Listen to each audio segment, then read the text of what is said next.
Hello everyone, welcome back to my channel. For today's video, we are working inside a traveler's notebook.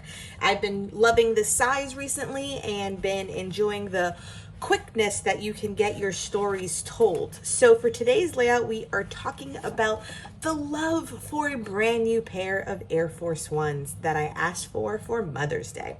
So clearly I took a picture of them in the box before I even put them on because there's no creases in them whatsoever.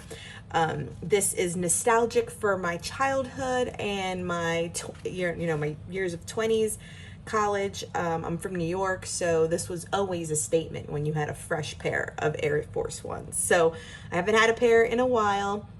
So it was my Mother's Day gift. So I did cut out my letters from those Tim Holtz Sizzix that I've been loving recently that you've been seeing me use on my channel. So I definitely just cut out for the words fresh pair of Air Force Ones.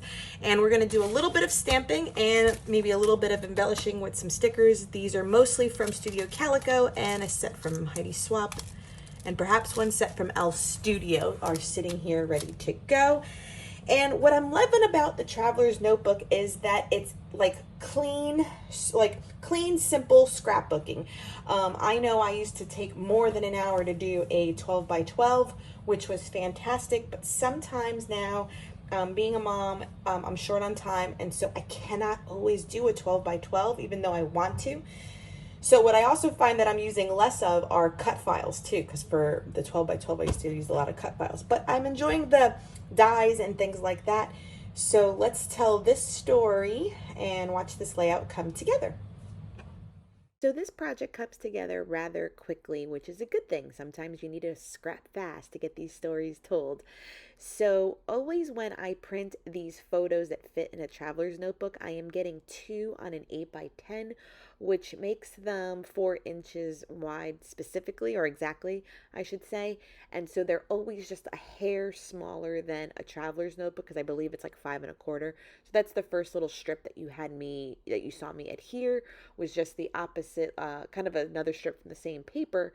That way, kind of getting that other side to have, what is it always say? What I always say, like continuity across both pages, which is something that's really helpful, especially with layouts like this, to have them coordinate really well. So here I am using my T-square ruler and definitely trying to get them lined up perfectly.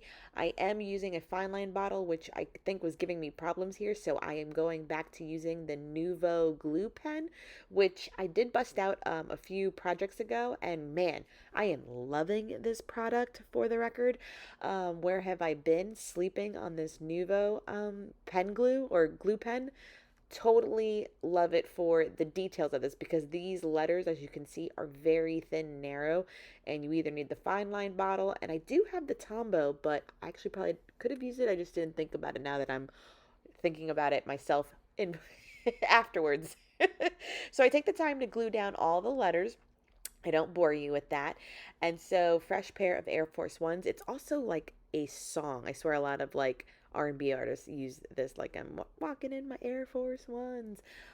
If you know, you know, like just a clean pair of white sneakers just gives you some sort of confidence. And they're not really platformed. And don't get me wrong, they're not the most comfortable. Like I have flat feet and I always still have to put like arch support, but they're just a nice shoe with jeans, with skirts, with shorts. It's just good. So I used a circle stamp from an Heidi Swap Stamp Society set. Then the circle sticker in the center is from Studio Calico. And then I'm going with these curved stamps that say awesomeness and this is looking good or something like that. And I use the arch around the circle, and then I do take one over the swish mark. It says looking good, which I thought added a little something something. I always like when other creators do that technique, and it kind of worked out great in this instance. And it just kind of added a little something, a cluster for this side, because other than these, I didn't have too many embellishments for this layout. So then I'm going in with those Studio Calico ones. The 3x4 stamp sets are in the Traveler's Album kits that I had bought on special one time just to try them out, which I do think they're a good value. So I may subscribe to a Studio Calico kit next, because I did Coco Daisy, and now it's either that or I want to consider doing the Stop the Blur kit from Heidi Swap. So I'm torn.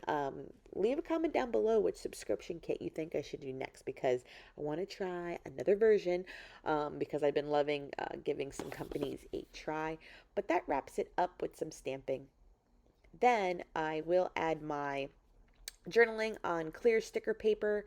As you can see, I use the Avery matte one, which is worked out perfectly, and then I just insert it into the pages, and that will complete it. Okay, loving how this turned out. I love using the clear sticker paper whenever I want the pattern paper to show through still. My stamping is really good. It got a little sloppy here on the shoe, but that is okay. I love the add of pink, and I love the stamping on looking good that's around the Nike swoosh here. I feel like something has to be added over here, but for now, I am completely okay with this layout the way it is. Thank you so much for joining me. Please subscribe if you haven't done so. Give this video a thumbs up. And until next time, my scrappy friends, bye!